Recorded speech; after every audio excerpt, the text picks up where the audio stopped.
The whistle of the approaching train pierced the heavy summer air as Katherine Prescott staggered along the tracks, her vision blurring and her skin burning with fever.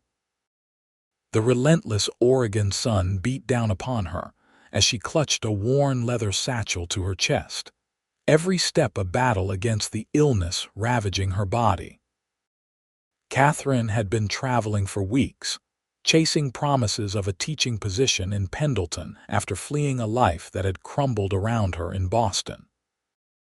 The stagecoach had deposited her at a way station miles back, but her funds had run dry, forcing her to continue on foot along the railroad tracks that promised to lead her to salvation.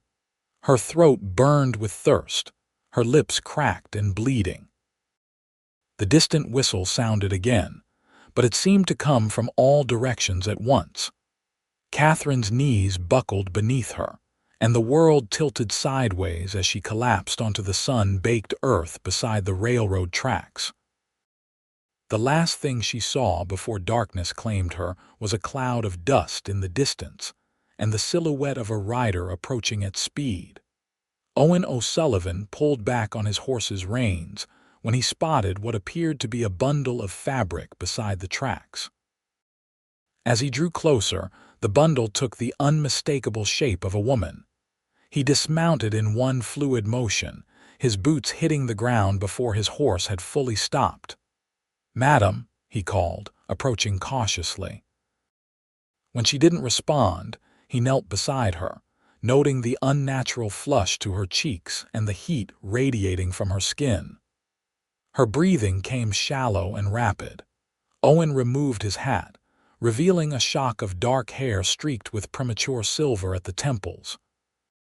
At 32, his face already carried the weathered lines of a man who'd spent his life under the harsh western sun. He placed a calloused hand against her forehead and cursed under his breath. "You're burning up, miss," he muttered, though he knew she couldn't hear him. The distant train whistle sounded closer now. With practiced efficiency, Owen gathered the unconscious woman in his arms, noting how light she felt despite her proper traveling clothes. He hoisted her onto his horse, then swung up behind her, supporting her limp form against his chest. "Water first, then home," he said decisively, turning his horse toward his ranch several miles outside of Pendleton. Owen had moved to Oregon Territory 8 years earlier, after the war had left him with little reason to remain in his native Virginia. He'd built a modest cattle operation with the help of a small crew of loyal men, finding peace in the vast landscapes and uncomplicated relationships with his livestock. Human connections, however, had proven more challenging. As they rode, the woman stirred briefly in his arms. "Water," she whispered, her voice barely audible. "Soon," Owen promised, urging his horse to a faster pace. "Stay with me now."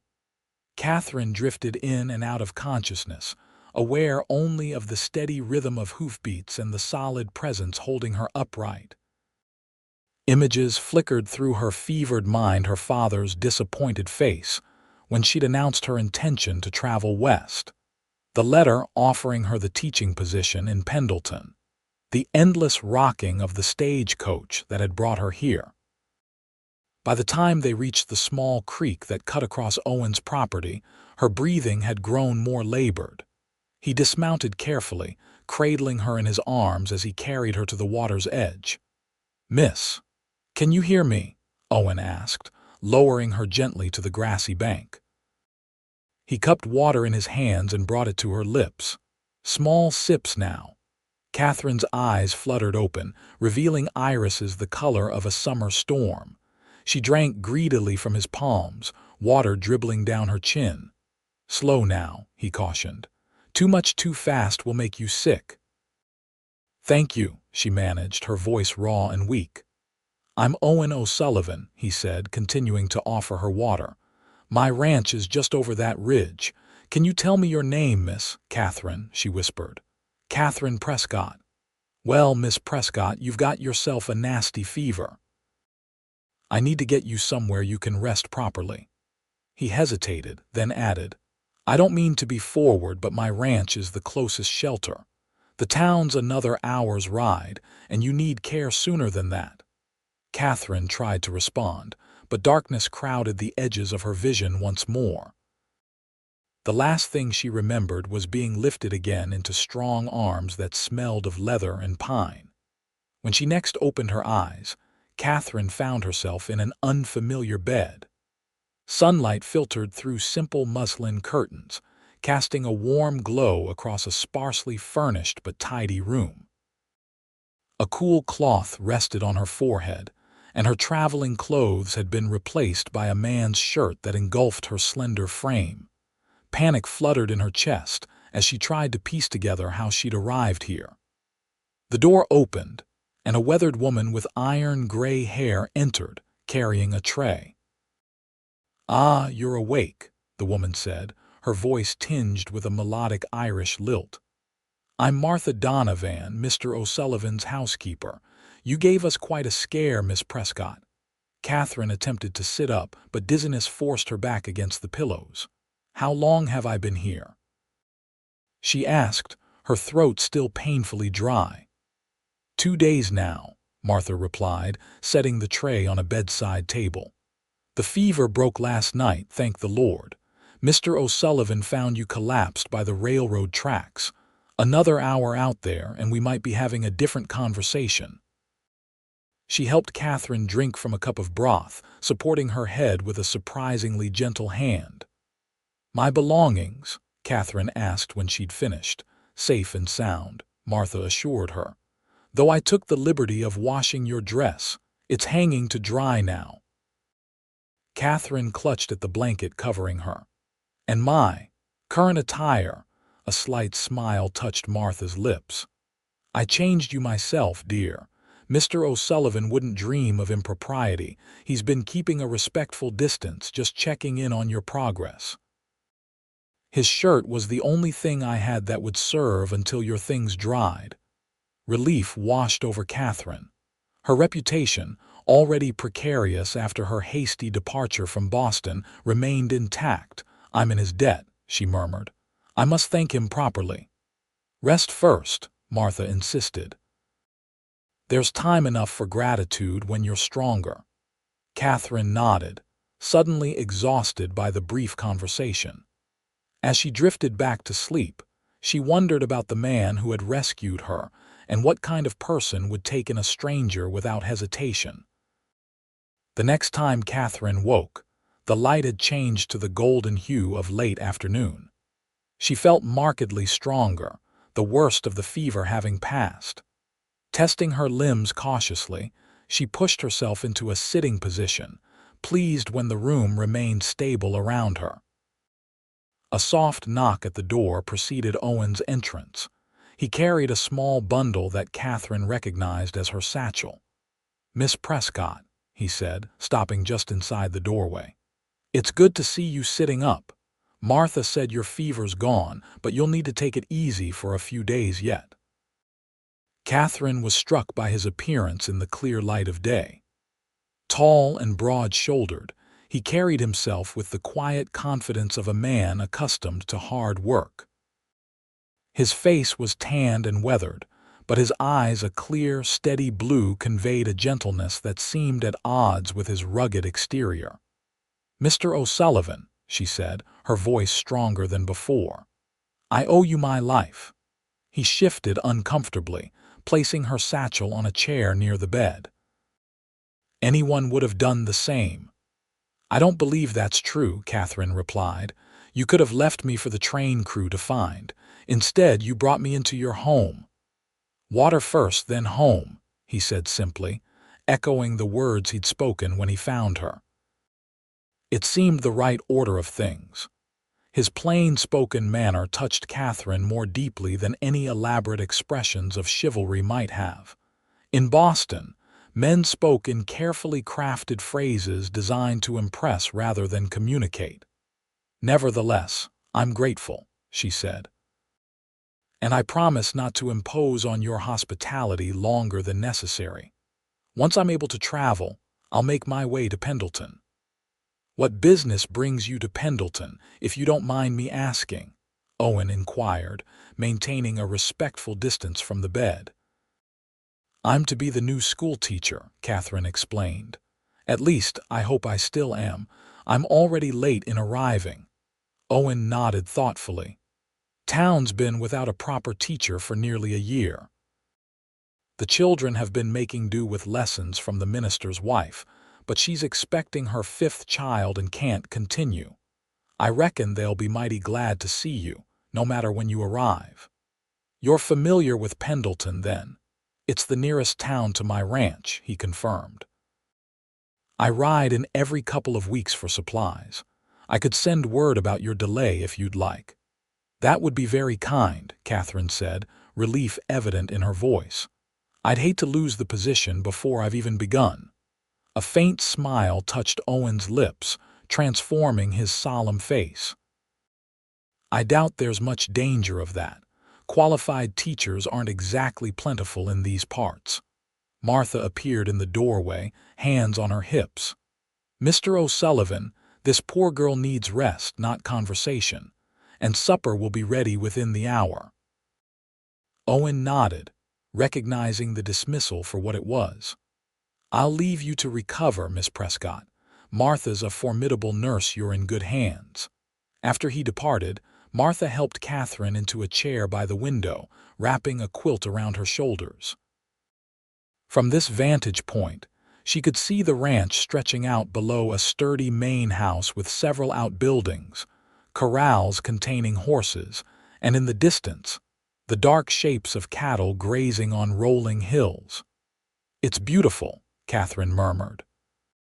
"He's built something fine here," Martha agreed, pride evident in her voice. "Came with nothing but determination after the war.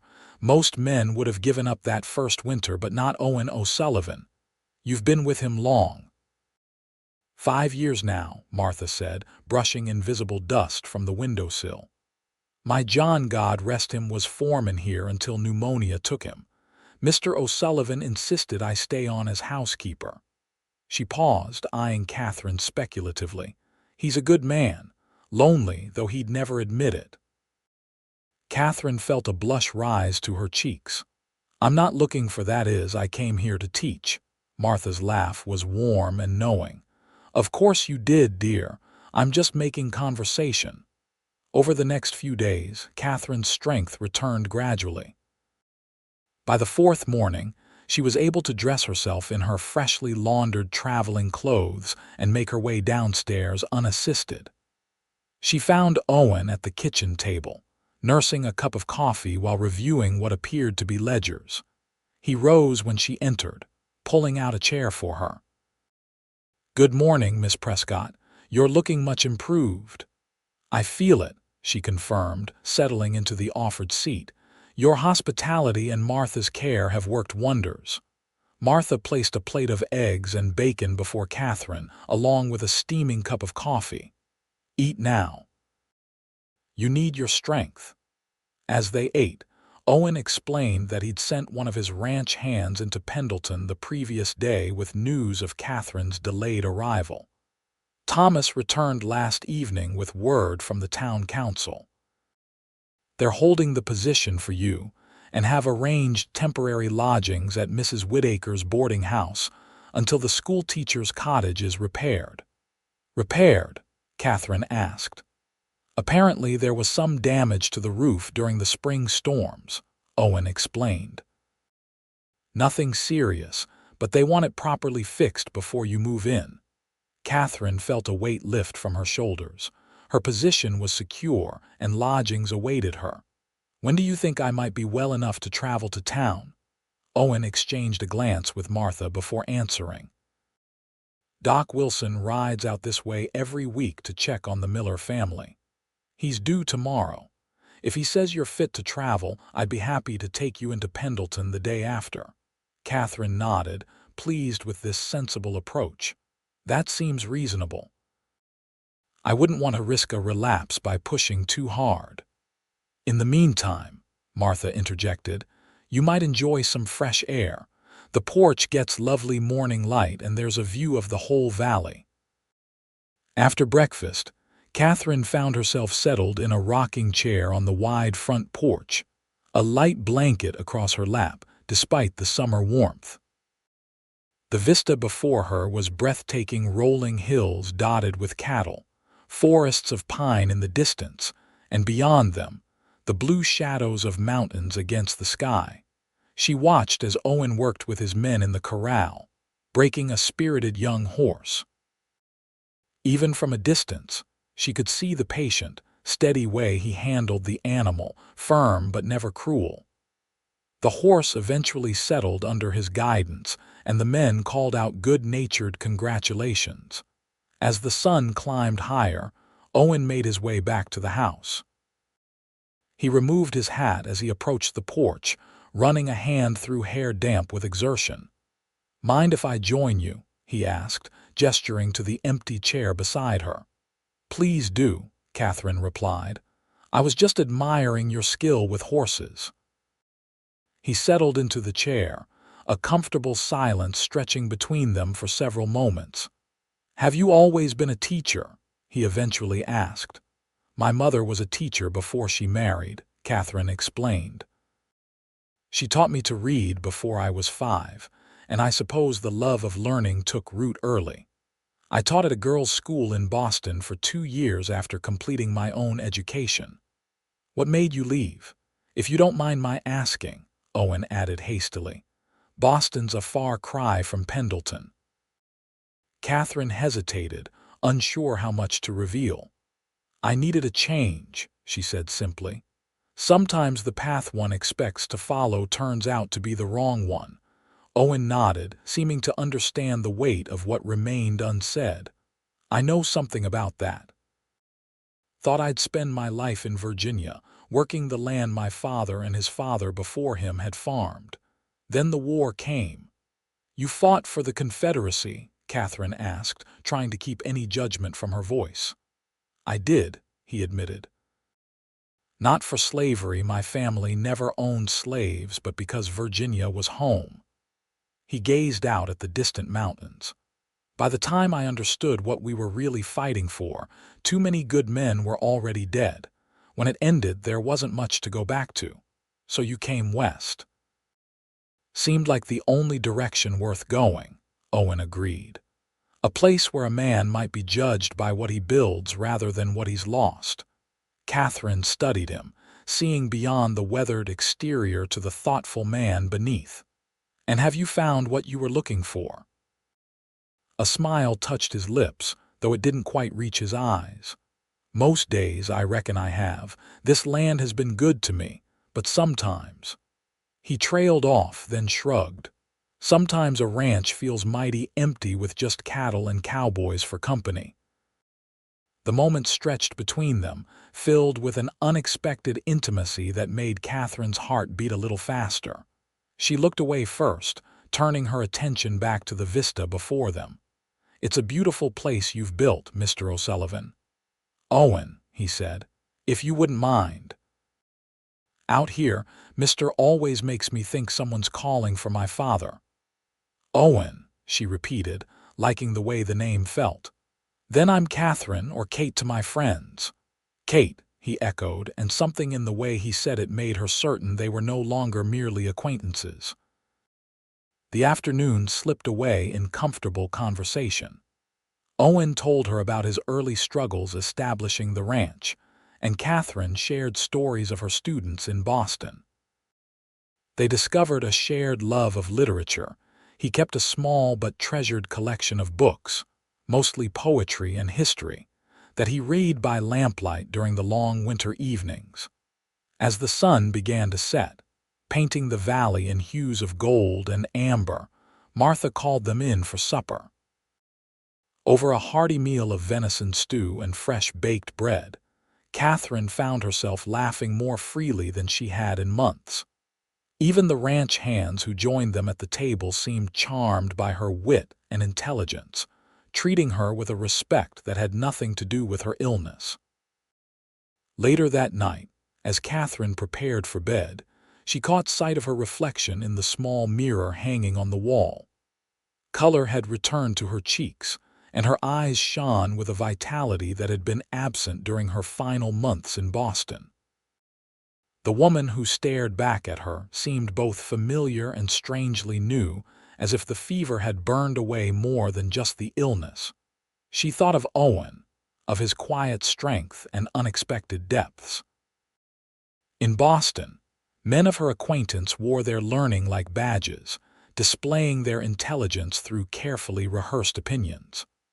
Owen's wisdom felt different, earned through experience rather than borrowed from books, though he clearly valued knowledge of all kinds. Katherine reminded herself firmly that her purpose in coming west was to begin anew, to establish herself as an independent woman dedicated to education. Romance had no place in these plans, especially not after the disaster she'd left behind in Boston. Still, as she drifted off to sleep, it was Owen's voice she heard, saying her name in that way that made it sound like something precious. The following day brought Dr. Wilson, a silver-haired man with spectacles and a gentle manner. He examined Katherine thoroughly, listened to her lungs, and checked her temperature before pronouncing her well on the road to recovery. "You're a fortunate young woman, Miss Prescott," the doctor said, packing his instruments back into his bag. "Fevers like yours can turn deadly out here, especially when one is alone on the trail." He shot a meaningful glance at Owen, who stood in the doorway. "Mr. O'Sullivan's timely intervention likely saved your life." "I'm well aware of the debt I owe him," Katherine replied. "Well, you're fit to travel to town tomorrow, provided you take it easy for another week or so," the doctor continued. "No strenuous activities until your strength is fully restored." After the doctor departed, Owen found Katherine again on the porch, her expression pensive as she gazed out at the ranch.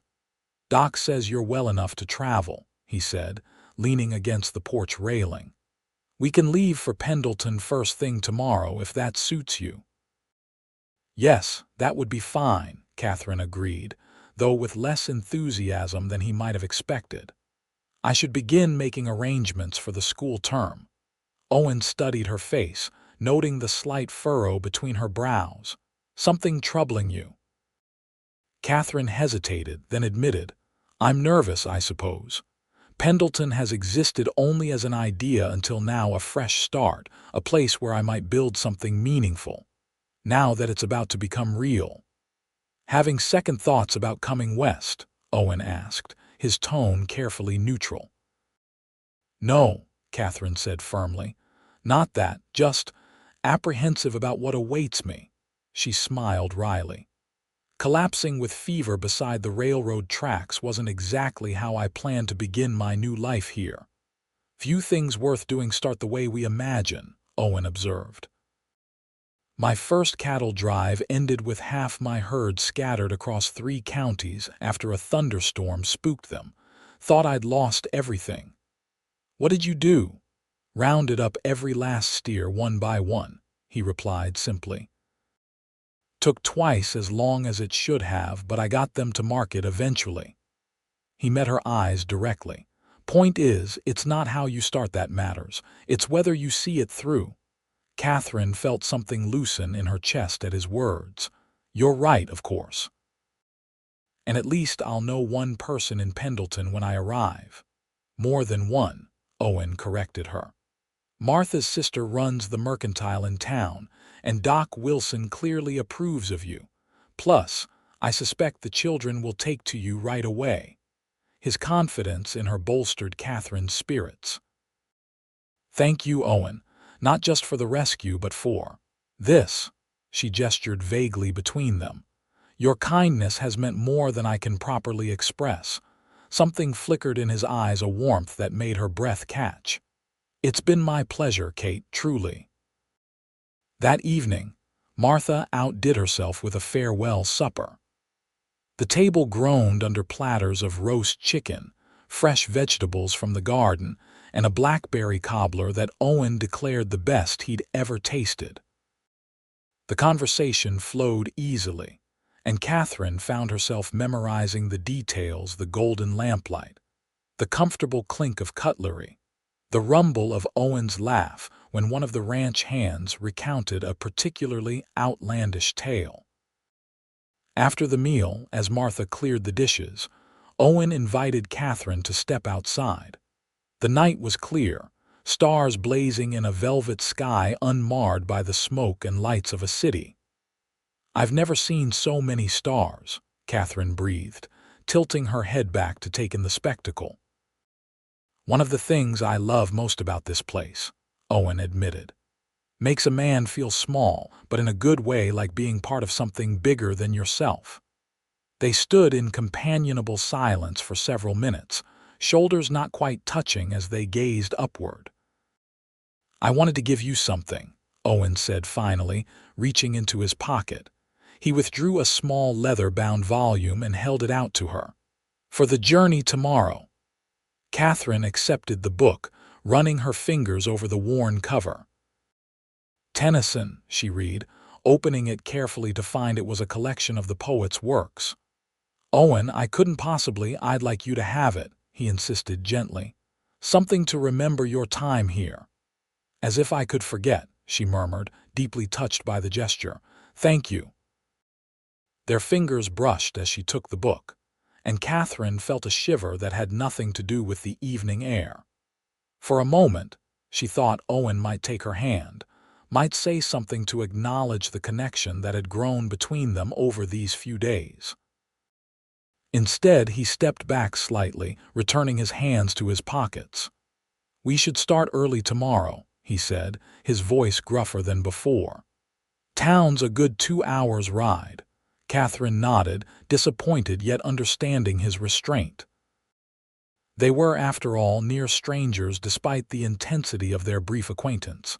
"Of course, I should rest." As she turned to go inside, Owen spoke again. "Kate," just her name, but weighted with meaning. She paused, looking back at him. "Yes." In the starlight, his expression was difficult to read. "I'm glad I found you by those tracks," he said finally. "Fever and all," Katherine smiled, holding the book of poetry close to her heart. "So am I." Morning came too soon, the eastern sky just beginning to lighten as Katherine dressed in her traveling clothes. She had packed her few belongings carefully, including Owen's gift, which she tucked securely in her satchel. Martha had insisted on preparing a basket of food for their journey, fretting over Katherine's still slender frame.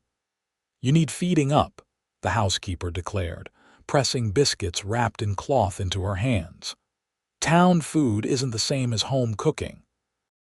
Katherine embraced the older woman impulsively. "Thank you for everything, Martha. I hope I'll see you in town sometime." "Count on it," Martha assured her, returning the embrace with surprising strength. "I visit my sister at least once a month." She lowered her voice, adding, "And Mr. O'Sullivan finds more reasons to ride into Pendleton these days than he ever did before." Before Katherine could respond to this pointed observation, Owen appeared, leading a gentle mare saddled and ready for her. He had hitched a wagon as well, explaining that it would be more comfortable for her than riding horseback the entire distance. "I've taken the liberty of arranging a proper escort," he said, gesturing to where 2 of his ranch hands waited on horseback. "Thomas and Jack will ride with us." The journey to Pendleton passed pleasantly, the early morning coolness giving way to the warmth of a perfect summer day. Owen pointed out landmarks as they traveled: a distinctive rock formation known locally as the Sentinel, a creek where the trout ran thick in spring, the distant smoke from a neighboring ranch. Katherine drank in the details, storing them away like treasures. "There's Pendleton," Owen announced as they crested a rise around mid-morning. Below them stretched a bustling frontier town nestled in a valley.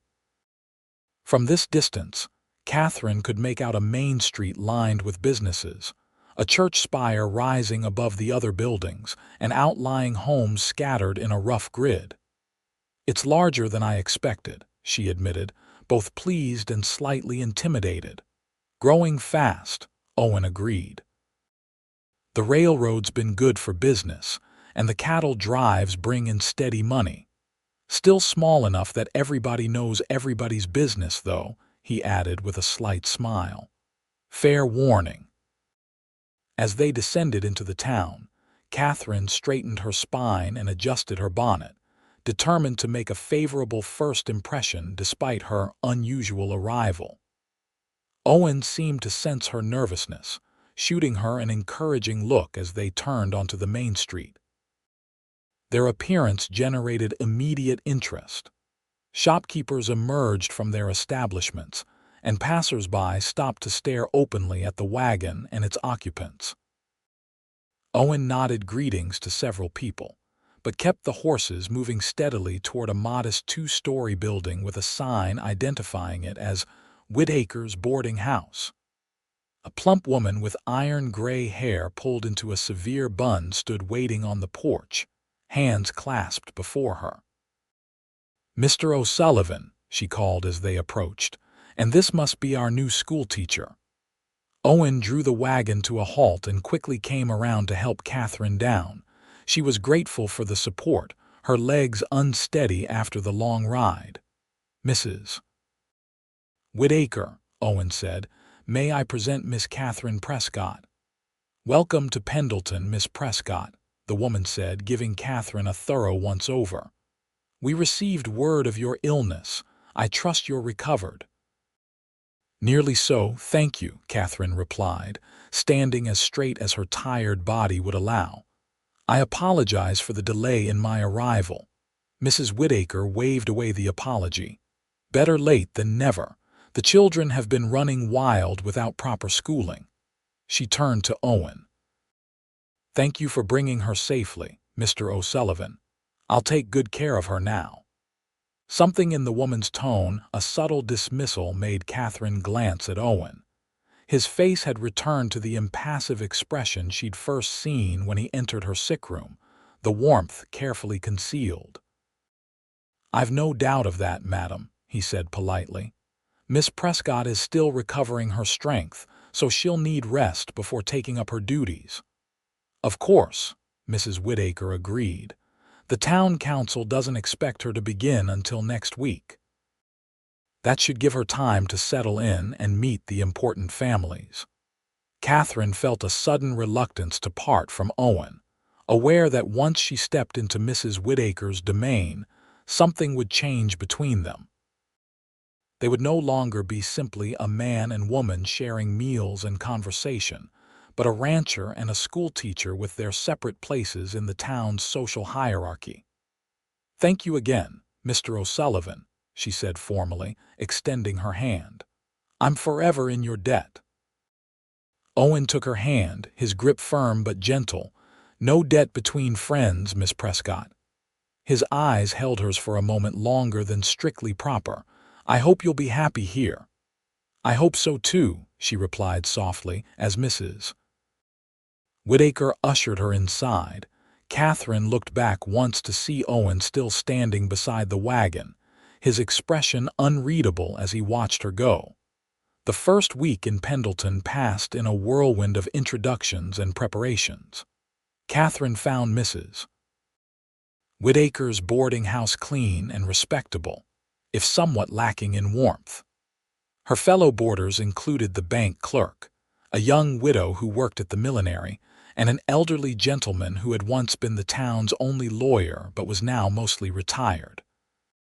The town council, consisting of the mayor, the minister, the bank president, and two prominent businessmen, officially welcomed her and showed her the schoolhouse. It was a simple one-room building with rows of desks, a pot-bellied stove for winter, and a small attached residence that was, as Owen had mentioned, currently undergoing repairs to its roof. "Should be ready within the month," Mayor Caldwell assured her. "In the meantime, Mrs. Whittaker has agreed to extend your boarding arrangement." Katherine met many of her future pupils and their parents as word spread of the new teacher's arrival.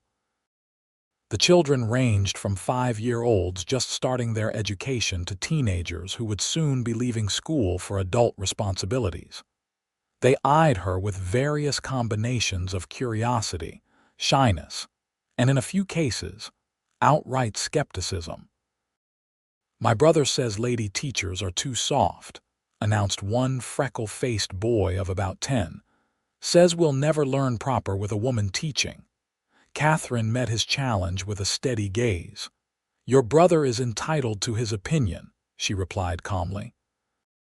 "But I expect you to form your own, based on what you experience in my classroom. Is that fair?" The boy considered this, then nodded reluctantly. "I reckon so."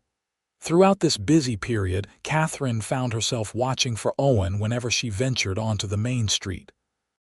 She told herself it was merely gratitude that made her heart beat faster at the sight of a tall man on horseback, only to be disappointed when it turned out to be someone else.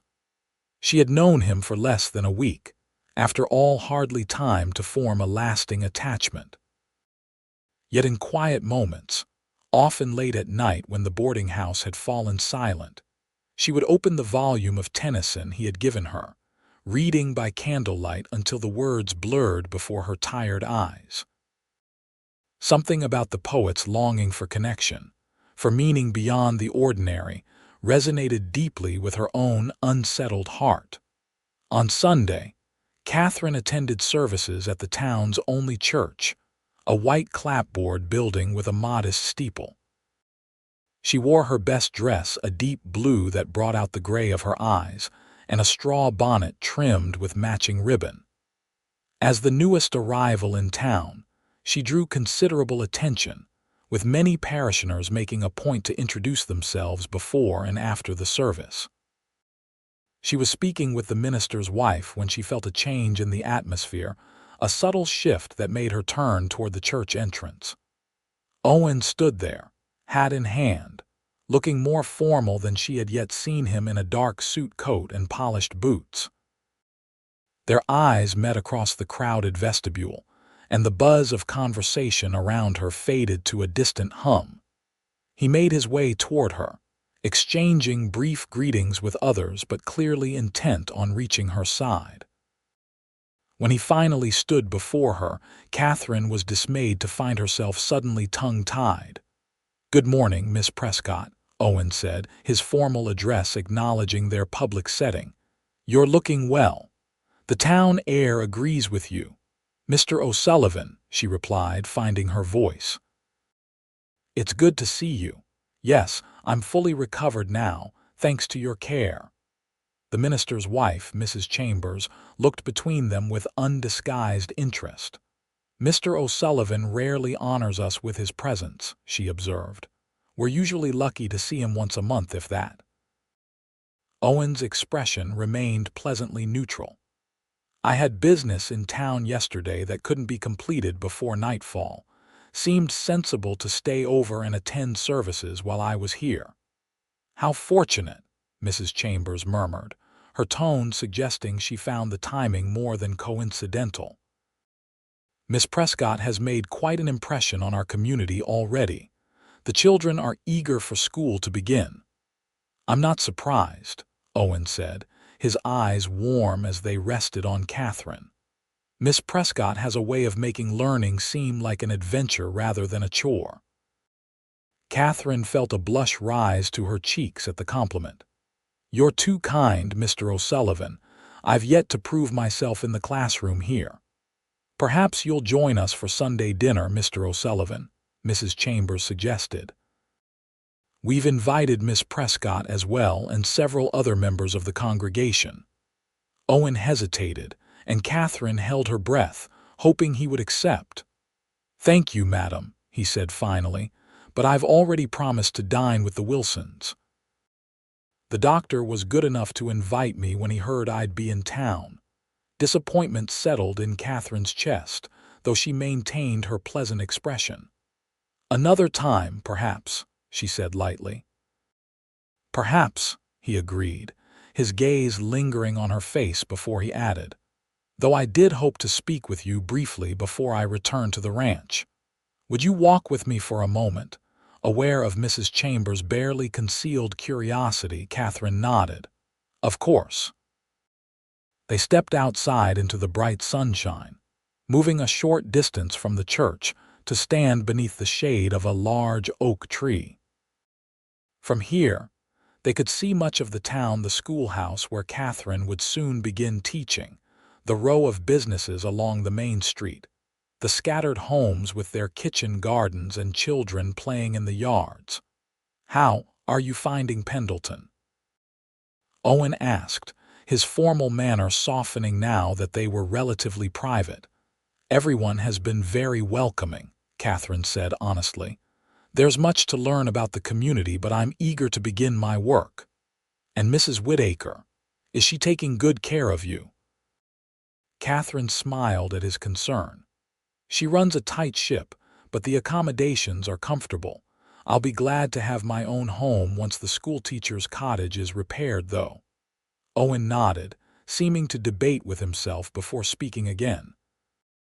"I wondered if you might like to ride out to the ranch sometime," he said finally. "Martha asks after you daily, and I thought, that is, if you'd care to see how the place looks when you're not confined to a sick." His uncharacteristic uncertainty touched Katherine deeply. "I'd like that very much," she said. "Once school begins, I'll have Saturdays free." Relief washed over his features. "Good, that's good." He reached into his pocket and withdrew a small package wrapped in brown paper.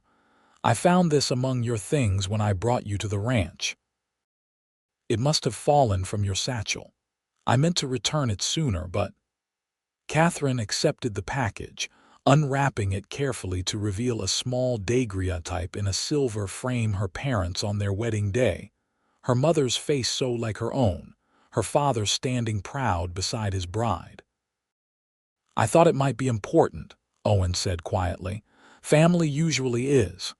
"It is," Katherine confirmed, deeply moved that he had preserved this connection to her past. "Thank you for returning it." A church bell rang, signaling that most parishioners had departed for their Sunday meals. Owen glanced toward the sound, then back to Katherine. "I should let you go," he said reluctantly. "Mrs. Chambers will be waiting." "Will I see you before next Saturday?" Katherine asked, surprising herself with her boldness. A smile touched Owen's lips, warming his eyes. "I generally ride into town on Wednesdays for supplies.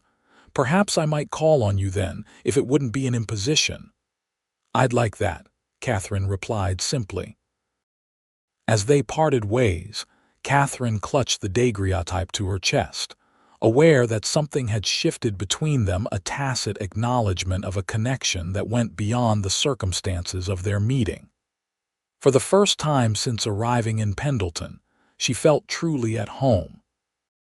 The following Wednesday found Katherine at the schoolhouse, arranging books and supplies in preparation for the start of classes the following Monday.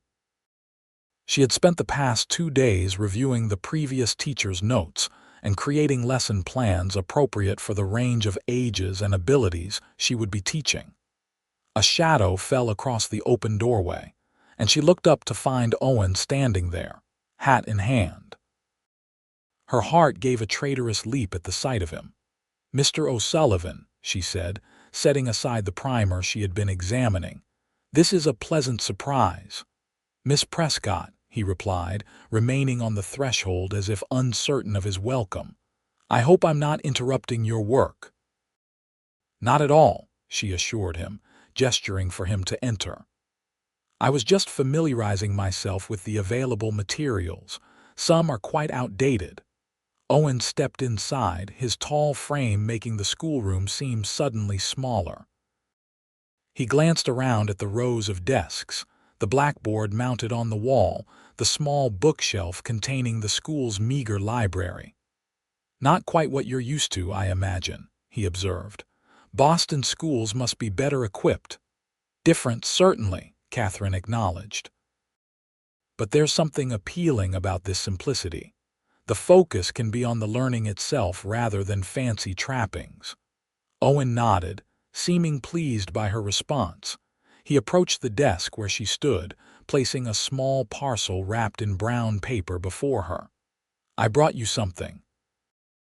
A classroom-warming gift, you might say." Curious, Katherine unwrapped the package to find a beautifully bound copy of McGuffey's newly revised eclectic reader, the latest edition of the popular schoolbook, published just the previous year. "Owen," she breathed, running her fingers over the embossed cover. "This is exactly what I need." "How did you know?" he shrugged, though she could see he was pleased by her reaction. "Martha's niece teaches in Salem. When I wrote to her about our new school teacher, she mentioned this reader was considered the best available." A hint of color touched his cheekbones as he added, "I ordered it from Portland the day after you arrived in town." The thoughtfulness of the gesture, that he had anticipated her needs before she had even begun teaching, touched Katherine deeply. "Thank you," she said simply, knowing that more elaborate expressions of gratitude would only embarrass him further. "It's nothing," he insisted. "Just thought it might be useful." Katherine recognized the deflection as characteristic of the man she was coming to know, one who preferred actions to words, who gave generously without seeking recognition. It was so different from the calculated gestures she had grown accustomed to in Boston society.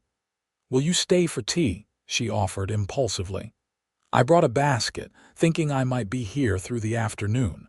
A smile touched Owen's lips. "I'd like that."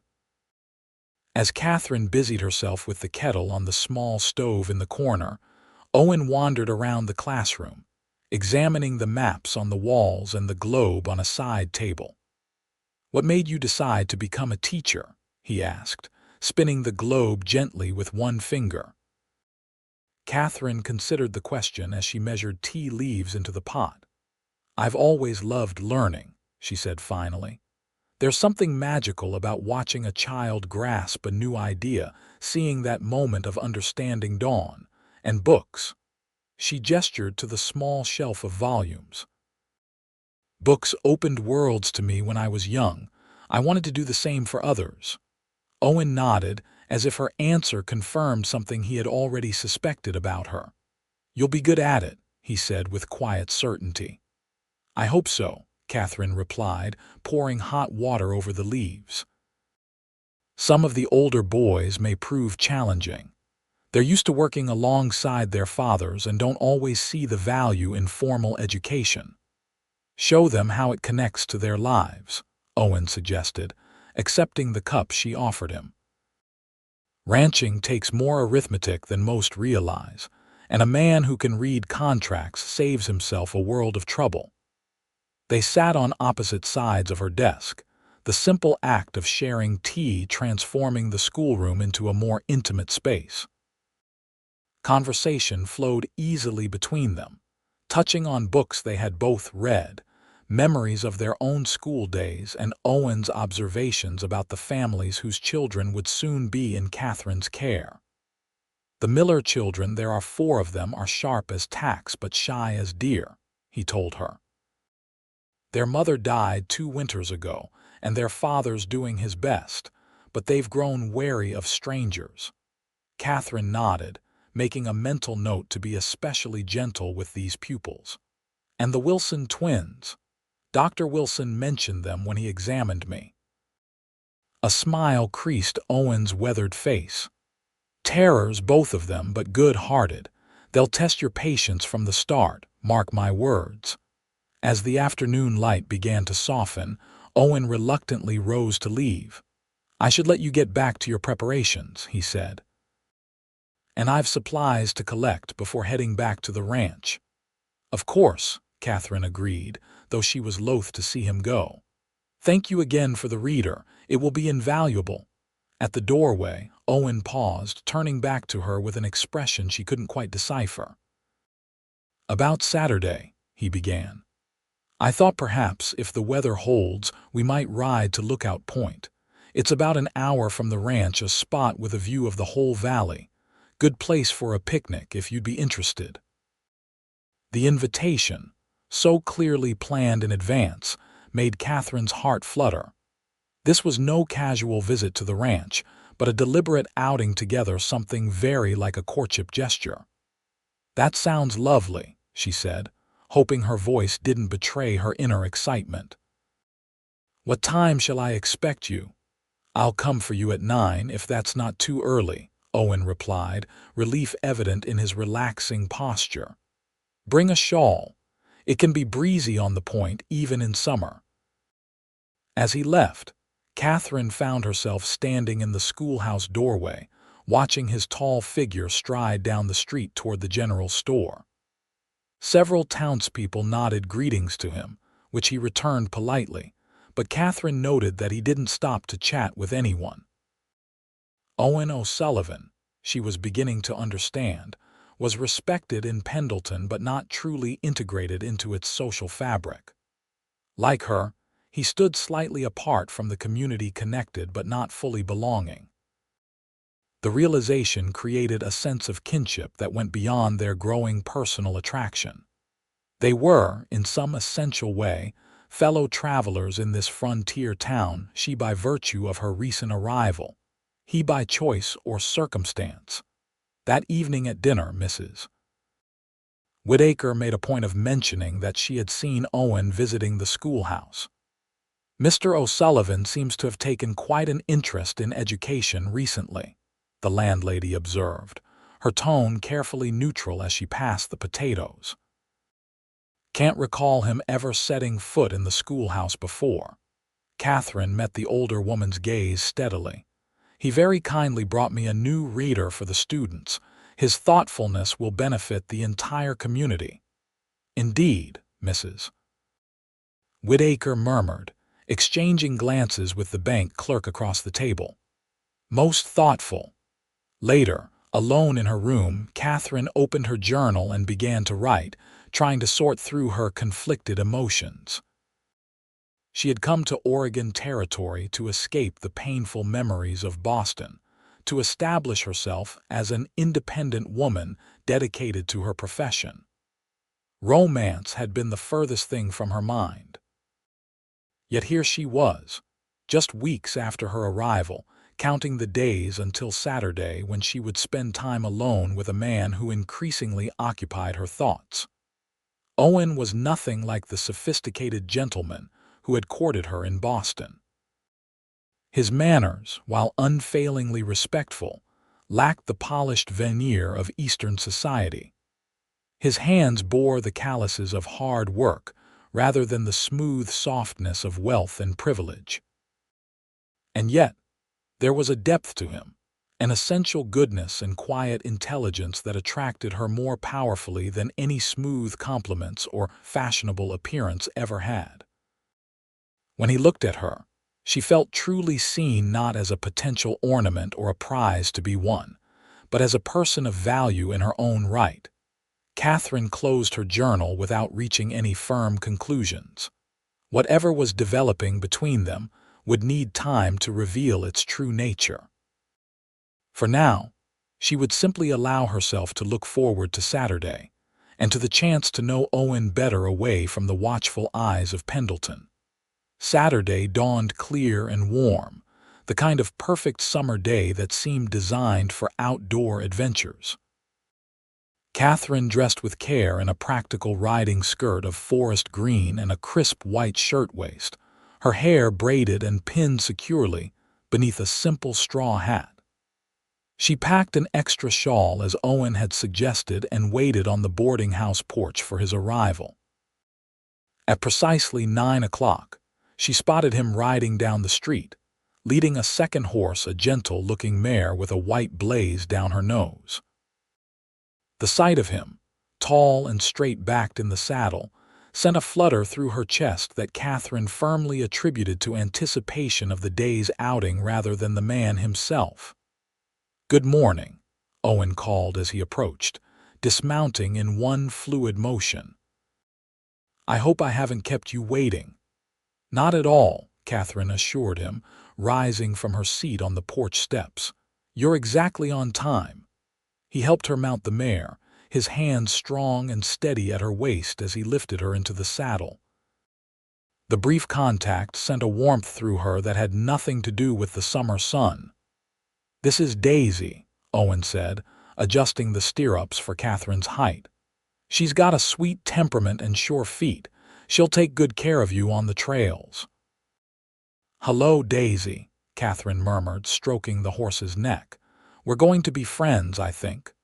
Owen's smile illuminated his usually serious face. "She already likes you. Horses are good judges of character." They set off at a leisurely pace, Owen leading the way out of town and onto the road that would take them to his ranch. As the buildings of Pendleton fell away behind them, Catherine felt a weight lifting from her shoulders, the constant awareness of being observed and assessed by the townspeople, who would soon entrust their children to her care.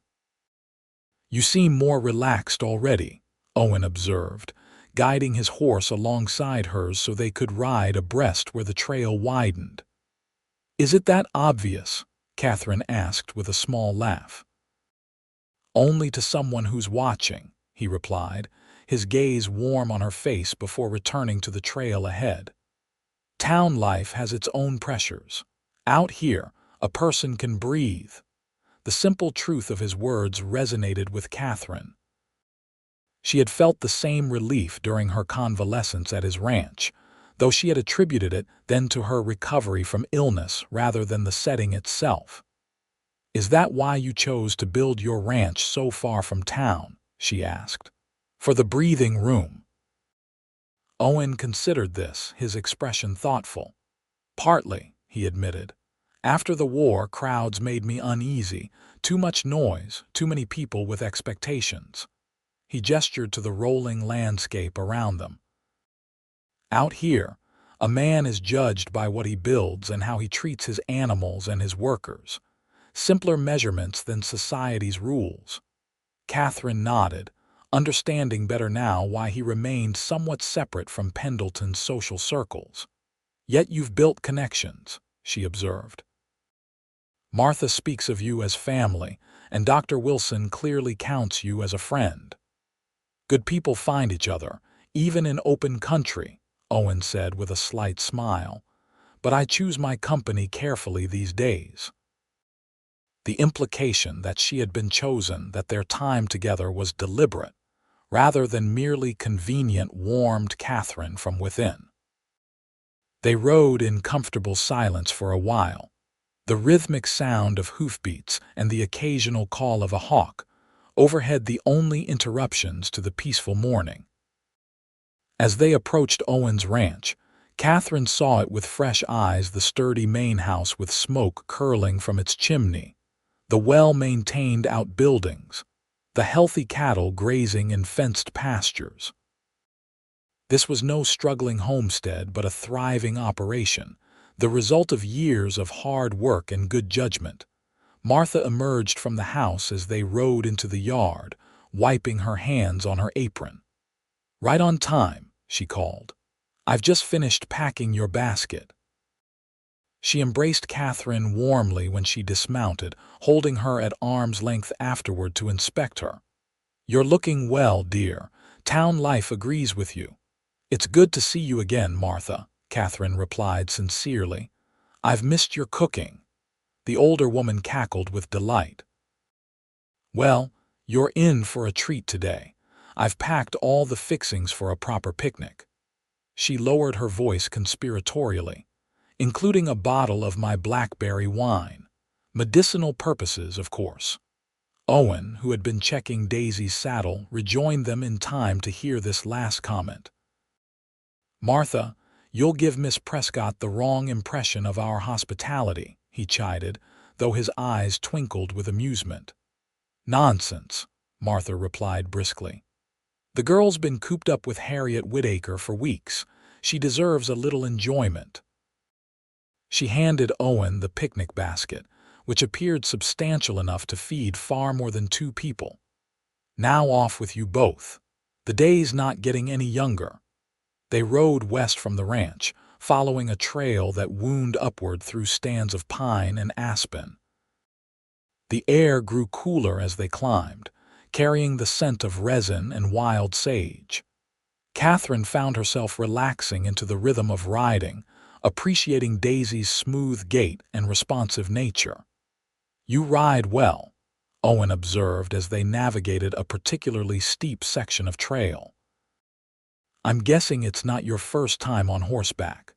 My grandfather kept horses outside Boston," Katherine explained. "I spent summers there as a girl, much to my mother's dismay. She thought I'd be better served learning proper social graces than galloping across fields." "And what did you think?" Owen asked, his genuine interest evident. Katherine smiled at the memory. "I thought there was no better feeling in the world than the freedom of riding at a gallop, hair flying, convention forgotten." She paused, adding softly, "I still think that, though it's been years since I've had the opportunity." "Well, we'll have to remedy that," Owen said decisively. "There's a meadow near the point where it's safe to run, if you're feeling up to it, that is." The prospect was both exhilarating and slightly terrifying after so long away from horseback. "I'd like that," Katherine admitted, "though I may regret it tomorrow when my muscles remind me how long it's been." Owen's laugh was unexpected and rich, transforming his normally serious countenance. "Worth it, though," he said with certainty. "Some things are." The trail eventually opened onto a rocky promontory that jutted out from the mountainside. Katherine gasped at the vista spread before them, the valley below cradling the silver ribbon of a river, forests giving way to rolling grasslands, and in the far distance, the rooftops of Pendleton catching the midday sun. "Lookout Point," Owen announced, dismounting and securing his horse to a pine tree. He came around to help Katherine down, his hands lingering briefly at her waist before he stepped back. "What do you think?" "It's magnificent," she breathed, turning slowly to take in the panoramic view. "I had no idea the territory was so vast from up here. It makes Pendleton look like a toy town." "That's why I come up here sometimes," Owen admitted, retrieving the picnic basket from his saddlebag. "Helps put things in perspective." He spread a blanket in a grassy spot sheltered from the breeze by a natural windbreak of rocks, then began unpacking Martha's provisions. Katherine joined him, arranging cold chicken, fresh bread, cheese, and fruit on plates while Owen uncorked the promised bottle of blackberry wine. "To new beginnings," he proposed, handing her a tin cup filled with the dark liquid. "New beginnings," Katherine echoed, taking a sip. The wine was sweet but not cloying, with an underlying tartness that spoke of wild berries rather than cultivated ones. "This is delicious." "Martha's justly proud of it," Owen agreed. "She makes it every summer from berries that grow wild along the creek." They ate in companionable silence for a while, the majesty of the view making ordinary conversation seem somehow inadequate. Katherine found herself studying Owen surreptitiously as he gazed out at the landscape. He clearly loved the strong profile, the quiet confidence in his posture, the occasional smile that transformed his serious face when he caught her looking. "May I ask you something personal?"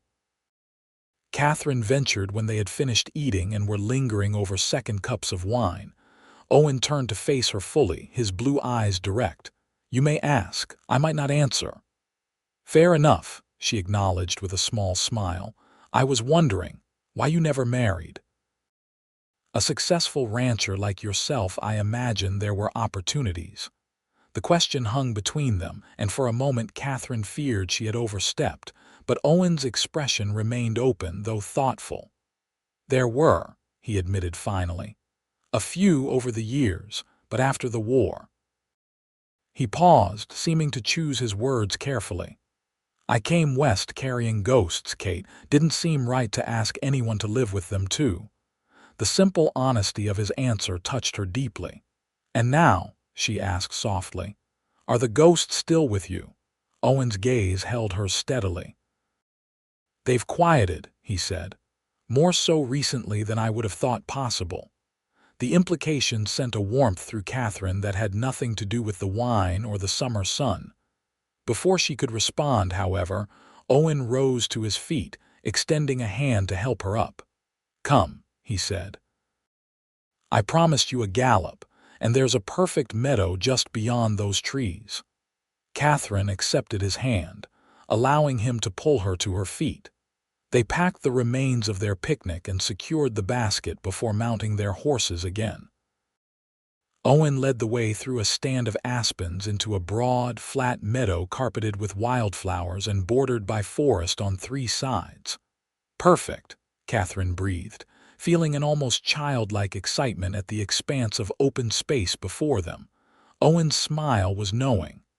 "Ready." At her nod, he clicked his tongue, urging his horse forward. Katherine followed suit, Daisy responding eagerly to her signals. They started at a trot, then a canter, and finally a full gallop across the meadow.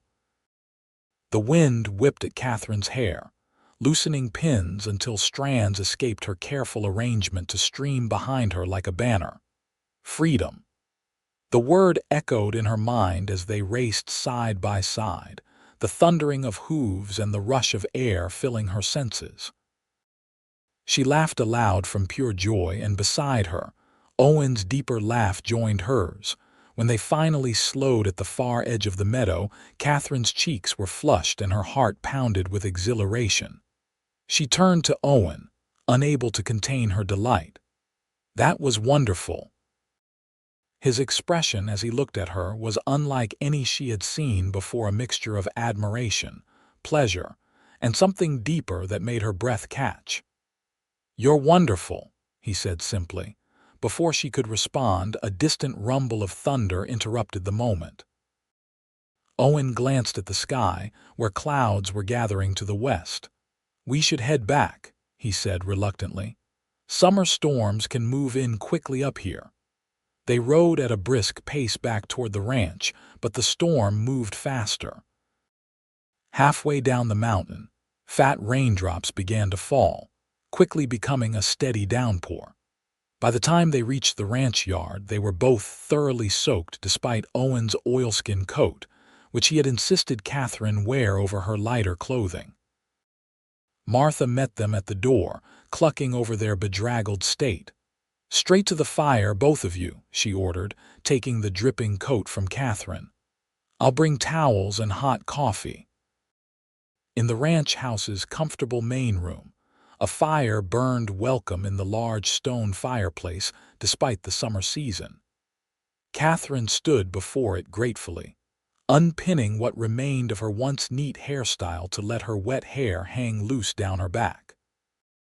"I apologize for the weather," Owen said, running a hand through his own wet hair. "I should have paid more attention to the clouds." "Please don't apologize," Katherine insisted. "It was a perfect day, rain and all." Their eyes met across the room, and something in his expression made her heart beat faster. Owen took a step toward her, then stopped as Martha bustled in with towels and a tray bearing a steaming coffee pot and cups. "Miss Prescott will need dry clothes," the housekeeper announced practically. "I've laid some of mine out in the bedroom. They'll be too large, but better than catching your death in those wet things." Katherine accepted the towel gratefully and followed Martha's directions to the bedroom where she had recovered from her fever. True to her word, the housekeeper had laid out a simple dress and woolen shawl. Katherine changed quickly, amused at how the garments hung on her slighter frame, but grateful for their dry warmth. When she returned to the main room, she found Owen similarly changed into dry clothing, standing by the fire with a cup of coffee in his hand. He turned at her entrance, a smile warming his face at the sight of her in Martha's oversized dress. "You look," he began, then shook his head. "I don't have the words for how you look, Kate." The simple honesty in his voice touched her more deeply than any polished compliment. "Thank you for today," she said softly. "All of it. Martha, who had been fussing with the coffee tray, cleared her throat pointedly. "I'll just see to supper," she announced. "The storm's set in for a while, so Miss Prescott will be staying for dinner at least." After she left, Owen moved to stand beside Katherine at the fireplace. "I'm sorry about the change in plans," he said. "I'd intended to have you back in town before dark." "I'm not sorry," Katherine replied honestly, "though Mrs. Whittaker will likely have something to say about it." A shadow crossed Owen's face at the mention of the boarding house proprietress. "People will talk," he acknowledged. "I don't want to compromise your position in the community." Katherine considered this, aware that as the town's teacher, she was expected to maintain certain standards of behavior. Yet the thought of caring what Pendleton might think seemed suddenly less important than the man standing beside her. "Let them talk," she said finally. "We've done nothing wrong, and I'm tired of living my life according to others' expectations." Something in her tone must have revealed more than she intended, for Owen studied her face carefully. "Is that why you left Boston?" he asked quietly. "Expectations." Katherine hesitated, then nodded. "Partly," she admitted. "I was engaged to be married." The words felt strange on her tongue after months of avoiding the subject. A suitable match, everyone said. He was from a good family, well educated, with excellent prospects. "What happened?" Owen asked, his gaze steady on her face. Katherine stared into the fire, the memories she had tried so hard to leave behind surfacing with surprising clarity. "I discovered he had been less than faithful," she said carefully, "with my closest friend." Owen's expression darkened. "The man was a fool," he said simply. "The betrayal hurt," Katherine acknowledged. "But what hurt more was realizing I wasn't heartbroken, just humiliated. I didn't love him, not really. I had agreed to the match because it was expected, because it seemed the proper path." She looked up at Owen, finding only understanding in his face. "When the engagement ended, I saw it as an opportunity rather than a tragedy. A chance to make my own way, to find work that mattered to me." "And so you came west," Owen concluded. "And so I came west," she agreed with a small smile. "Though I didn't plan on collapsing with fever beside the railroad tracks." Owen's laugh was low and warm. "I'm glad you did," he said, his voice dropping to a near whisper. "I mean," he corrected hastily, "I'm not glad you were ill, but—" "I know what you mean," Katherine assured him, her own voice softening. "I'm glad, too." They stood in silence for a moment, the crackling of the fire and the steady drumming of rain on the roof the only sounds. Owen was close enough that Katherine could feel the warmth radiating from him, could see the flecks of lighter blue in his eyes as they studied her face with an intensity that made her breath catch. Slowly, giving her every opportunity to step away, he raised a hand to brush a damp strand of hair from her cheek.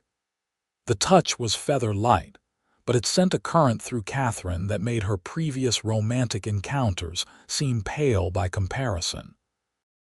"Kate," he murmured, her name a question on his lips. In answer, she leaned toward him, her hand coming to rest on the solid warmth of his chest. She could feel his heartbeat quicken beneath her palm as he bent his head toward hers. The sound of a door opening broke the moment. They stepped apart as Martha returned, carrying a steaming tureen of stew. If the housekeeper noticed their flushed faces or the charged atmosphere, she gave no sign of it. "Supper's ready," she announced briskly, "and the rain's letting up. If it stops completely, Mr. O'Sullivan can get you back to town before it's fully dark, Miss Prescott." Dinner passed pleasantly, despite the lingering awareness between Katherine and Owen of the interrupted moment by the fire. Martha kept the conversation flowing with stories about the ranch's early days and humorous observations about Pendleton's residence. By the time they had finished eating, the rain had indeed stopped, though the sky remained heavily overcast. "I should get you back to town," Owen said reluctantly as they stood on the porch, watching the last light fade from the west. "Mrs. Whittaker will have the sheriff out looking for you if you're not back by nightfall." Katherine nodded, though part of her wished to remain in the warmth and comfort of the ranch house. "Yes, I suppose that's best." Martha had insisted she keep the borrowed dress for the ride back, as her own clothes were still damp. The housekeeper had also pressed a jar of preserves and a loaf of fresh bread into her hands to make that boarding-house food more palatable, as she put it. The journey to town was quiet, both of them lost in their own thoughts as they rode side by side through the rain-washed landscape. The sunset after the storm had painted the sky in spectacular hues of pink and gold, fading now to deep purple as twilight descended. As they approached Pendleton, Owen broke the companionable silence. "When will school begin?" "Monday," Katherine replied, suddenly remembering with a start that her pleasant day with Owen had temporarily pushed aside her professional responsibilities. "I'll have 27 pupils to start, ranging from 6 to 16 years of age." "A challenge," Owen observed. "But one I think you'll meet admirably." His confidence in her abilities warmed Katherine's heart. "Thank you," she said simply, "for everything today." They drew up before Mrs. Whittaker's boarding house just as lamps were being lit in the windows. The front door opened before they had fully stopped, revealing the landlady's silhouette against the light from within. Owen dismounted quickly and came around to help Katherine down, his hands strong and sure at her waist. As her feet touched the ground, he held her a moment longer than strictly necessary, his eyes searching her face in the gathering darkness. "I had a wonderful time," Katherine said softly, aware of Mrs. Whittaker's watchful presence on the porch. "So did I," Owen replied, his voice equally low. He hesitated, then added, "May I call on you again? Perhaps next Saturday if you're not too busy with school preparations."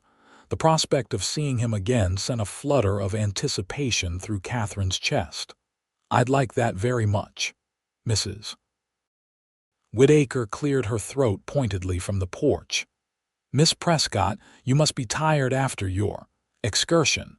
Supper's long past, but I can have something prepared if you're hungry." The hint of disapproval in the landlady's tone was unmistakable.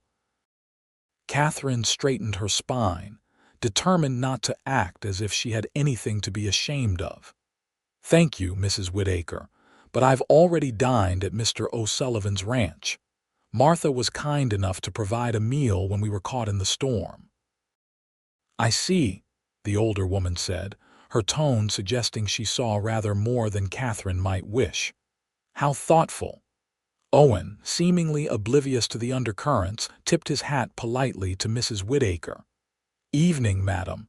I apologize for returning Miss Prescott later than planned." The weather was uncooperative. "Indeed," the landlady replied dryly. "Well, no harm done, I suppose, though in future perhaps checking the sky before embarking on such lengthy excursions would be advisable." Katherine felt a flash of irritation at the woman's tone, but Owen merely nodded. "Sound advice, madam. I'll bid you both good night." His eyes met Katherine's one last time, conveying more than words could have in Mrs. Whittaker's presence. Then he mounted his horse and rode away, his tall figure soon swallowed by the darkness. Inside, Katherine endured Mrs. Whittaker's thinly veiled interrogation about her day with as much grace as she could muster. Yes, they had ridden to Lookout Point. Yes, they had been caught in the storm on the return journey. No, there had been no impropriety. Martha had been present at the ranch the entire time. Finally, excusing herself, Katherine retreated to her room, where she found a note that had been slipped under her door during her absence. It was from the mayor, requesting her presence at the town hall the following afternoon to discuss final arrangements for the school term. Katherine sighed, reality intruding on the pleasant glow the day with Owen had left her with. Tomorrow she would be Miss Prescott, the schoolteacher, again responsible, respectable, focused on her duties to the children of Pendleton. The woman who had galloped across a mountain meadow with her hair flying free, who had stood by a fire exchanging confidences with a man who made her heart race, would need to be set aside. Or perhaps, she thought as she prepared for bed, she simply needed to find a way to reconcile these different aspects of herself, the dedicated teacher and the woman who was, perhaps for the first time in her life, following her heart rather than others' expectations. The days that followed were filled with final preparations for the school term. Katherine met with the town council, ordered additional supplies, and arranged the classroom to her satisfaction. By Monday morning, when the first students began arriving with their slate boards and lunch pails, she felt reasonably prepared for the challenge ahead. The children regarded their new teacher with varying degrees of curiosity, shyness, and in some cases, outright skepticism. Katherine met each gaze steadily, learning names and assessing abilities with the practiced eye of an experienced educator. Miss Prescott, ventured a freckled girl of about 10 after the morning lessons had begun. Is it true you were rescued from certain death by Mr. O'Sullivan? A ripple of giggles ran through the classroom, quickly silenced by Katherine's raised eyebrow. That's quite an embellishment, Emma, she replied calmly. I was ill with fever when I arrived in the territory, and Mr. O'Sullivan was kind enough to provide assistance. Now, shall we return to our arithmetic? Despite this firm redirection, Katherine found herself the subject of considerable interest from her pupils. The older girls, especially, watched her with speculative gazes whenever Owen's name was mentioned. It seemed that Pendleton's rumor mill had been working overtime regarding their association. On Wednesday afternoon, as Katherine was dismissing her students for the day, she looked up to find Owen himself standing in the schoolyard, deep in conversation with Dr. Wilson. Her heart gave a traitorous leap at the sight of him, though she maintained her composed expression as the last of the children filed out. Miss Prescott, Dr. Wilson called, approaching with Owen beside him. I hope the first days of school have gone smoothly. Very well, thank you, Katherine replied, conscious of the curious glances from departing students and their waiting parents. The children are eager to learn, which makes my task much easier. Glad to hear it, the doctor said with approval. The town has needed a proper teacher for too long. Ah, there's Mrs. Miller. I must speak with her about her youngest. If you'll excuse me. As the doctor moved away, Owen stepped closer, removing his hat in a gesture of respect that nonetheless drew knowing looks from several nearby mothers. Miss Prescott, he said, his voice formal though his eyes were warm. I hope I'm not interrupting. Not at all, Katherine assured him. School has just finished for the day. I'm in town on business, Owen explained, but I wanted to confirm our arrangements for Saturday. If you're still available. The genuine uncertainty in his voice touched Katherine. Did he truly think she might have changed her mind? I am, she confirmed. Though perhaps a less ambitious excursion this time, I fear Mrs. Whittaker's tolerance has limits. A smile touched Owen's lips. I thought perhaps a drive along the river road. The wagon has a proper seat, and we could be back well before dark. That sounds lovely, Katherine agreed, aware of but choosing to ignore the interested gazes of several townspeople who had lingered to witness their exchange. Owen's expression softened as he looked at her, something in his eyes making Katherine's breath catch. Until Saturday, then, he said, his voice dropping slightly so that only she could hear. I've missed our conversations. The simple admission warmed Katherine from within. As have I, she replied honestly. He nodded, a private smile passing between them before he replaced his hat and turned to leave. Katherine watched him go, aware that their brief exchange had likely provided ample fodder for the town gossips. Strangely, she found she didn't much care. Saturday arrived with perfect autumn weather, crisp, clear, with just enough warmth in the sun to make the day comfortable. Katherine dressed in a pretty but practical blue dress that brought out the gray of her eyes, with a matching ribbon threaded through her braided coronet. Mrs. Whittaker eyed her appraisingly at breakfast. "Another outing with Mr. O'Sullivan?" she inquired, her tone suggesting she already knew the answer. "Yes," Katherine replied simply, refusing to be baited. "We're going for a drive along the river road." The landlady sighed, setting down her teacup with precision. "Miss Prescott, I hope you don't mind my speaking plainly. You're new to our community and perhaps unaware of certain expectations regarding a woman in your position." Katherine met the older woman's gaze steadily. "I assure you, Mrs. Whittaker, I understand my responsibilities as Pendleton's teacher. I also understand that my personal time is my own, provided I conduct myself with propriety, which I have every intention of doing." Mrs. Whittaker seemed taken aback by this direct response. "Well," she said after a moment, "I suppose that's sensible enough. Just be aware that in a town this size, appearances matter a great deal." "I appreciate your concern," Katherine said with genuine sincerity. "But I've found that the substance of a person's character matters far more than appearances. Don't you agree?" Before the landlady could respond, a knock at the door signaled Owen's arrival. Katherine excused herself and went to meet him, leaving Mrs. Whittaker looking thoughtful behind her. The drive along the river road was everything Katherine could have wished for: beautiful scenery, pleasant conversation, and Owen's steady presence beside her on the wagon seat. They stopped at a particularly scenic spot to enjoy the picnic Martha had packed, spreading a blanket on a grassy bank overlooking a bend in the river where the water ran clear and swift over smooth stones. "How has your first week of teaching been?"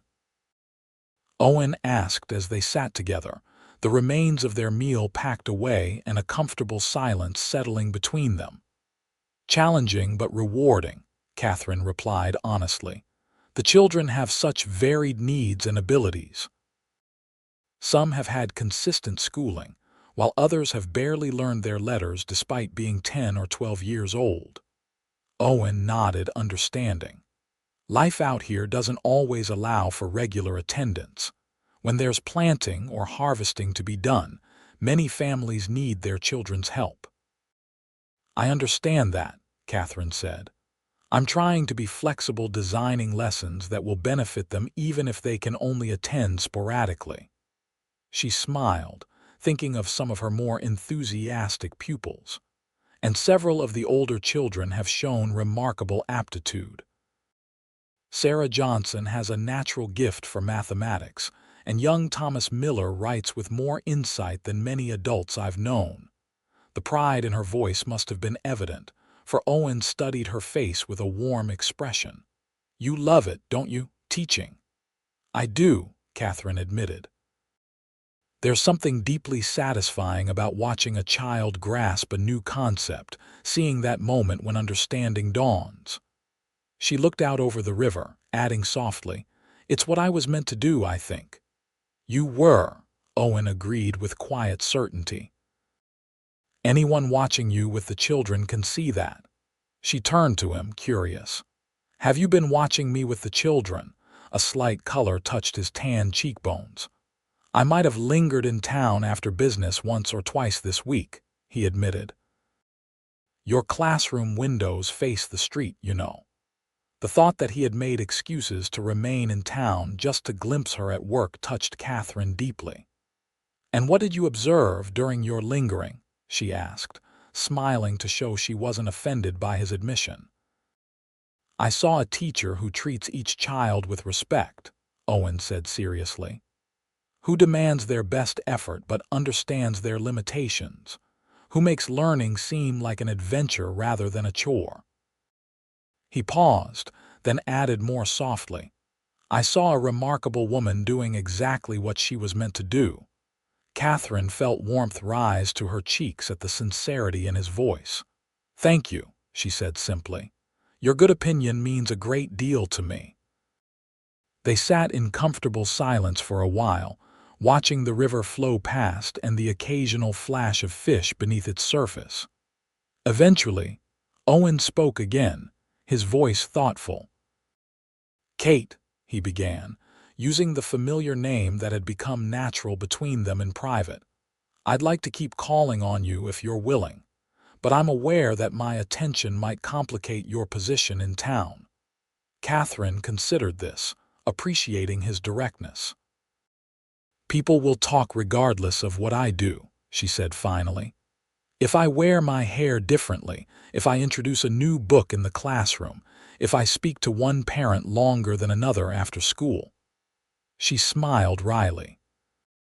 Being the subject of gossip seems to be part of a teacher's lot, especially in a small town. Even so, Owen persisted, I don't want to make your life more difficult. Katherine turned to face him fully, suddenly certain of what she wanted to say. Owen, the only thing that would make my life difficult would be pretending I don't enjoy your company, or denying myself the pleasure of spending time with you because of what others might think. She took a deep breath, adding, I've lived that way before, always mindful of appearances and expectations. I came west partly to escape that kind of constraint. Owen studied her face intently, as if searching for any sign of uncertainty. Finding none, he reached out slowly to take her hand in his. In that case, he said, his voice low and warm, may I have the honor of escorting you to church tomorrow, publicly as my guest? The formal request, so at odds with their current informal setting, made Katherine smile even as her heart beat faster at the implications. Such a public association would signal to the town that their relationship was more than casual. I would be delighted, she replied with equal formality, though her eyes danced with barely suppressed joy. Owen's answering smile transformed his serious face. With deliberate care, he raised her hand to his lips, pressing a kiss to her knuckles that sent a shiver of warmth through her entire body. Then it's settled, he said, his voice rougher than usual. Though I should warn you, Martha will be insufferably pleased with herself. She's been hinting for weeks that I should be more forthcoming about my intentions. Katherine laughed, the sound carrying across the water. Mrs. Whittaker has been equally unsubtle in her warnings about my reputation. I suspect they'll have much to discuss after church. Let them talk, Owen said, echoing her own words from their rainy day at the ranch. We've nothing to hide or be ashamed of.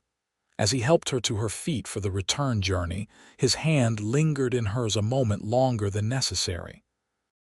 Katherine felt a certainty settling in her heart that whatever might come of their growing attachment, it would be based on mutual respect and genuine affection, rather than social convenience or others' expectations. The gossip that followed their public appearance at church together was predictable but mercifully short-lived. By mid-October, the sight of Owen O'Sullivan's wagon outside the schoolhouse on Saturday mornings had become a familiar one in Pendleton. They kept their outings proper drives along scenic roads, picnics by the river, occasional suppers at the hotel dining room where they could be observed by any interested parties. If their gazes sometimes held for longer than strictly proper, or if their hands occasionally brushed when they walked side by side, the townspeople chose to overlook these small intimacies. Katherine found that her work as a teacher benefited rather than suffered from the relationship. Her happiness spilled over into the classroom, making her lessons more engaging and her patience with struggling students more enduring. Even Mrs. Whittaker had grudgingly conceded that whatever was developing between the schoolteacher and the rancher seemed to be a positive influence on both. As autumn deepened toward winter, the repairs to the schoolteacher's cottage were finally completed. Katherine moved her belongings from the boarding house to the small but comfortable dwelling adjacent to the schoolhouse, grateful for the privacy and independence it afforded her. Owen had helped with the move, bringing his wagon to transport her trunks and spending an afternoon assembling the bed frame and hanging shelves in the main room. As they worked together, Katherine found herself imagining a future where such domestic cooperation might be their daily reality rather than a temporary arrangement. The thought both thrilled and frightened her. Her previous engagement had ended so painfully that part of her remained wary of committing her heart fully again. Yet what she felt for Owen was so fundamentally different from anything she had experienced before, deeper, truer, based on genuine knowledge of his character rather than superficial attraction or social suitability. One evening in early November, as the first serious snow of the season blanketed Pendleton in white, Owen arrived at the cottage unexpectedly. Katherine opened the door to find him standing on her porch, hat in hand, snow dusting his broad shoulders. "Owen," she said in surprise, stepping back to allow him entry. "I didn't expect you today. Is everything all right?" He removed his coat, hanging it carefully by the door before turning to face her. Something in his expression, a mixture of determination and vulnerability, made Katherine's heart beat faster.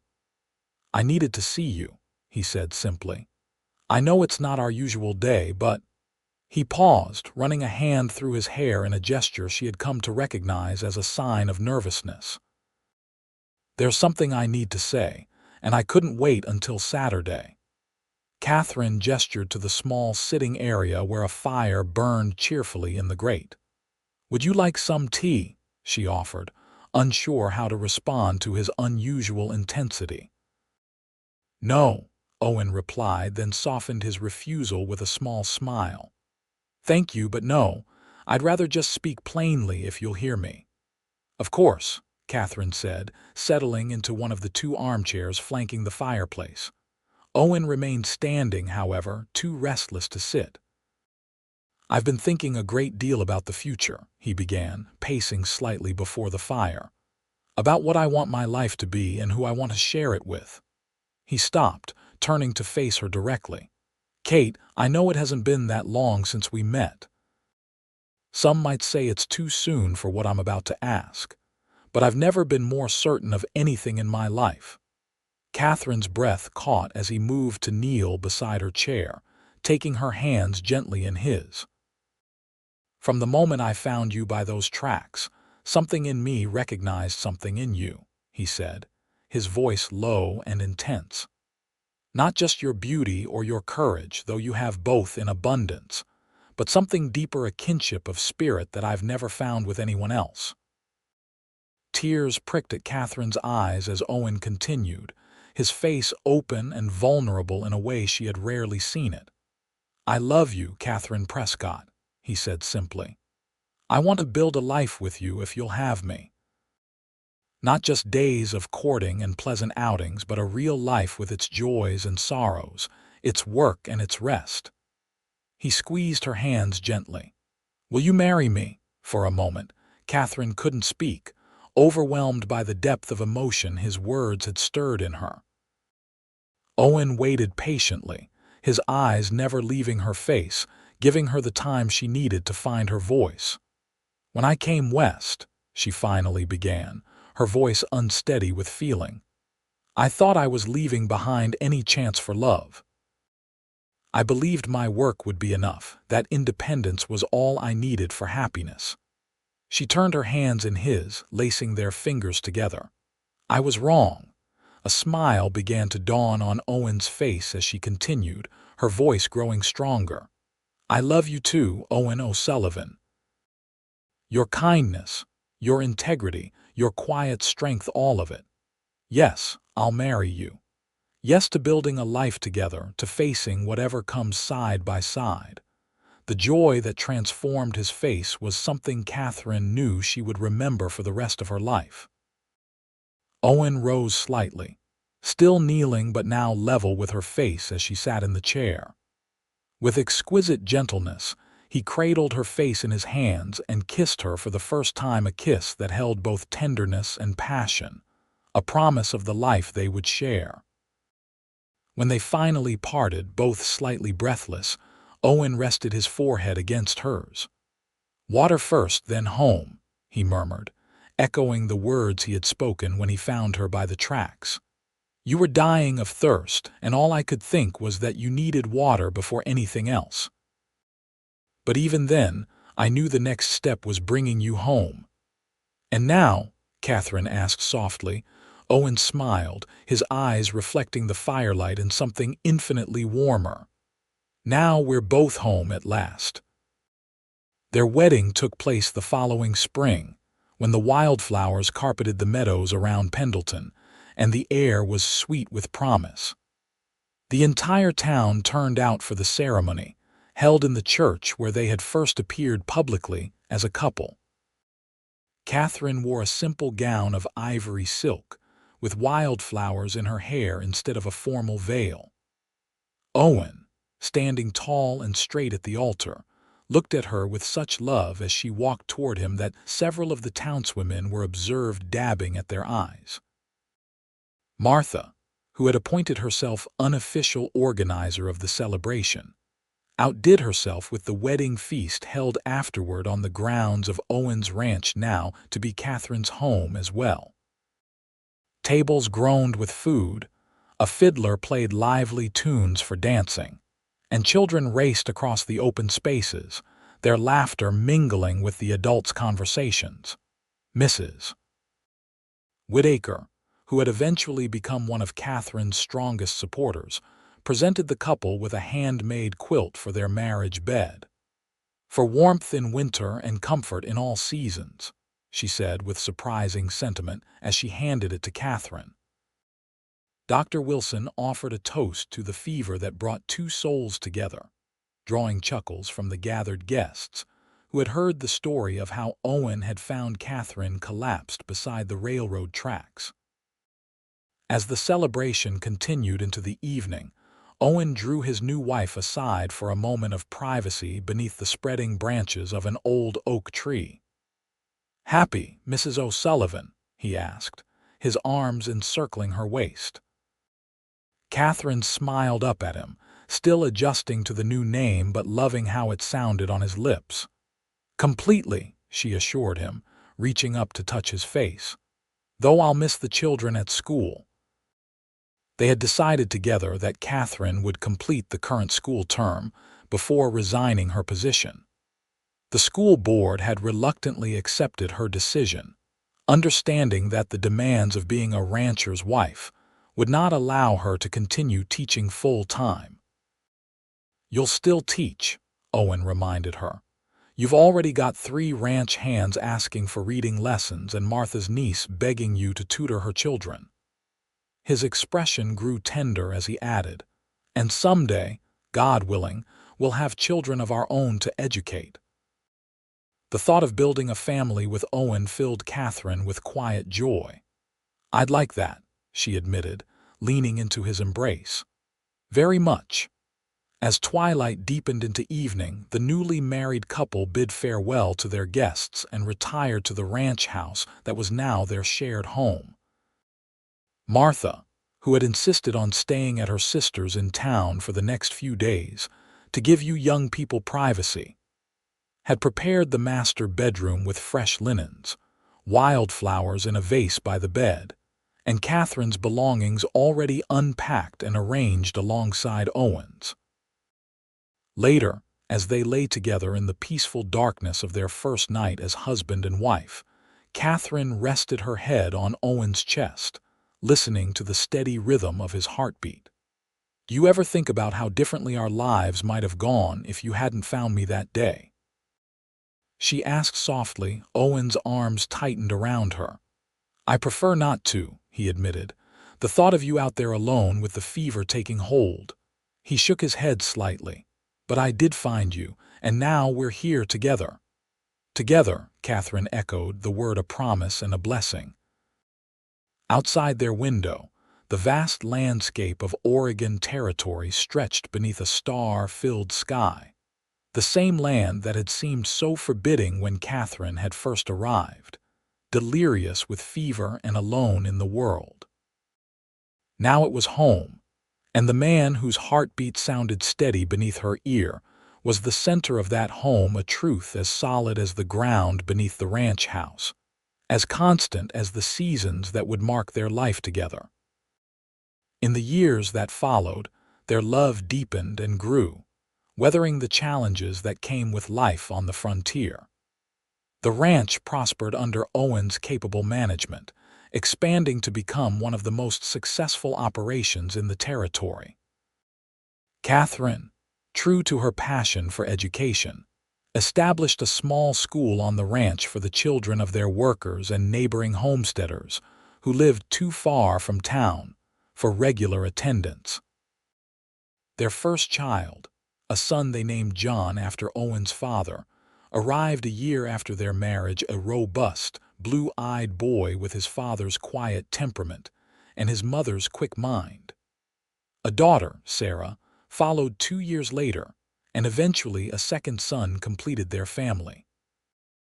On warm summer evenings, Owen and Katherine often sat together on the wide porch of their home, watching their children play in the yard as the sun set over the distant mountains.